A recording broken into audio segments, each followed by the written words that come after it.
Wanted to show you my new Osaka electric kettle. This thing's awesome. The top removes, that's the base down here. This top removes to fill up with water. You set it back down on the base.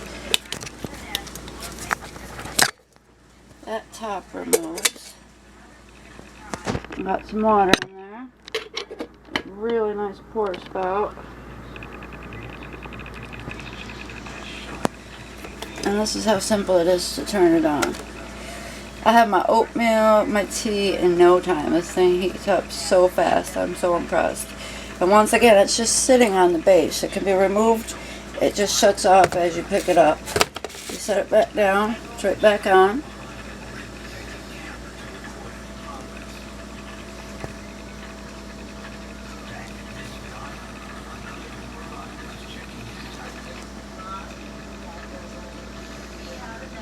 And then once your tea's done, set my coffee over there.